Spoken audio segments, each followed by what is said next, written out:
morning, dear educators. Welcome back to Education Espresso, the podcast that energizes your teaching journey with innovative ideas and inspiring activities. I'm your host, Ahmed Yusuf, and today we are taking a deep dive into the fascinating world of mindfulness in the classroom. Joining me is our special guest, Dr. Beth Sockman, a distinguished professor and department chairperson of professional and secondary education and instructional design technology at East Stroudsburg University of Pennsylvania. With over 3 decades of experience in the field of education, Dr. Sockman brings a wealth of knowledge and insights to our discussion. As I love to call her an Ivy League person, Dr. Sockman earned her BA in elementary education from the University of Pennsylvania and holds a PhD in instructional systems from Pennsylvania State University. She recently co-edited the groundbreaking book, Systems Thinking for Instructional Designers, Catalyzing Organizational Change. So, grab your favorite cup of inspiration and let's embark on another exciting episode of Education Espresso.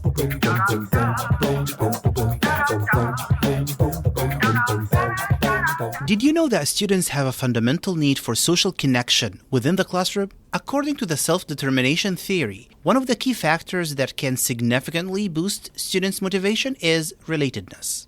When students experience a sense of social connection and are free to express their emotions, whether it's their fears, happiness, or anxieties, they are more likely to be engaged and committed to their learning journey. One powerful tool to foster this relatedness is the effective use of mindfulness in the classroom.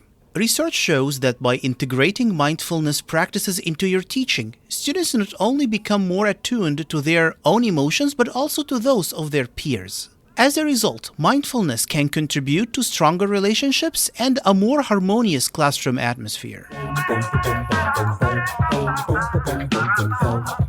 Today, we have the privilege of welcoming Dr. Sockman, who will introduce a wonderful warm-up activity that incorporates mindfulness to promote social connection and enhance motivation among students. This icebreaker named Mindscape promises to create a sense of togetherness and engagement in your classroom. So, stay tuned for this exciting episode.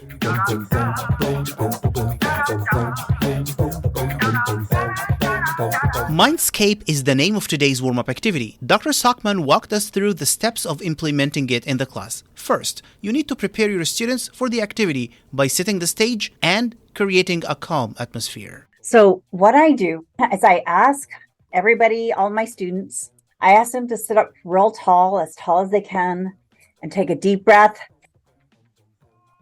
and let it out.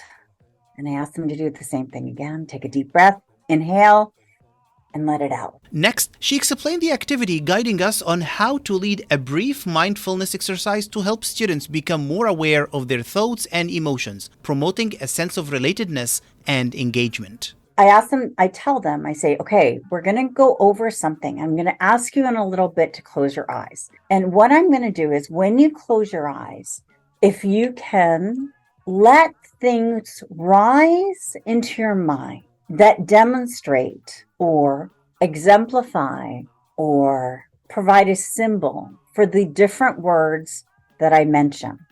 And I'm going to mention some words, but then I'm going to pause and just let whatever rise into your mind. I will then tell you when it's time to open your eye. Now, for less than 1 minute, let's be Dr. Sockman's students and try this out. So, follow her directions and take a moment to engage in this mindful exercise. Everybody take a deep breath. Okay, I'm going to say some words right now. I'm going to say them very slowly. Just let things rise up. Sunny day. Happiness. Joy, peace, stress, anger. So, how did that feel? Was that relaxing? I'm sure most of us found it relaxing, but let's listen to what Dr. Sockman's students reported and how she linked their responses to the essence of learning. Most people agreed that it was relaxing. And then I say, okay, let's go back to joy. What did you see for joy? And different people will mention different things. Some people will mention, they'll mention if they're an adult, many times parents will mention their kids. Some people will mention a kind of food. But they'll talk about all these different things. And I said, what does this tell us about people's brains, right? What does this tell us about learning? Dr. Sockman added another dimension to this activity by teaching us how to be proactive in responding to students' answers, encouraging open dialogue, and creating a safe space for them to share their thoughts and feelings. I've also done it with students that were in middle school. So when I brought up stress, a lot of people would say things like, my tests. I got to know how stressed out they were about their standardized test.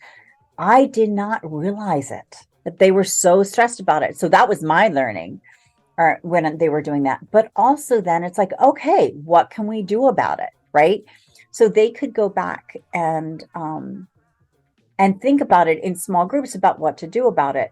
And I think that's been very helpful. So like after the activity, they can just break into small groups. Okay, we're stressed. What are some things we could do to help with our stress? And then it's not me teaching the class. It's other people teaching the class about how to deal with these stresses or how to deal with these things that you really care about, but you can't change right away. What if students are stuck or hesitant to speak about what they felt or thought? Dr. Sockman advises us to facilitate the discussion by asking these questions, providing guidance on how to gently draw out their insights. How many of you, when I said the word, thought of a place? So let's say joy. Some people will think of a place. How many of you thought of a thing, something like an ice cream cone, right? Then you thought of that. How many of you thought of a feeling like you felt it in your body? And they'll raise their hand. And then what I will do, or how many of you thought of a person? Sorry, that's another one. How many of you thought of a person? And that, by the way, can even work for stress. Sometimes people think of people when they think of stress. Dr. Sockman believes that as a teacher, you have a vital role in using this activity to motivate and emotionally support your students. So as a teacher, that is your opportunity to say, you know what, those items that you're thinking about, they are stressful, they are frustrating.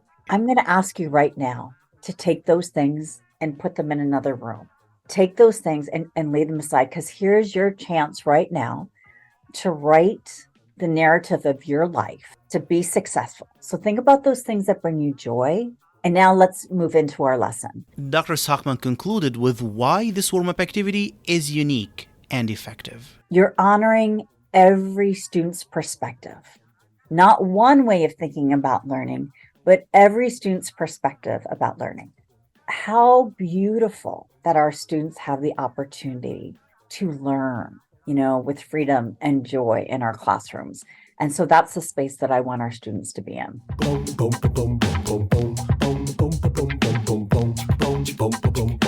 Thank you for joining me on this episode of Education Espresso, where we explored the transformative potential of mindfulness in the classroom. Until we meet again, continue to energize your teaching journey with that daily shot of Education Espresso. This is your host, Ahmed Yusuf, signing off with a gentle reminder to always tune in to your students' emotional needs and create a classroom that serves as their safe haven. Cheers to the power of education and the remarkable impact you make as an educator.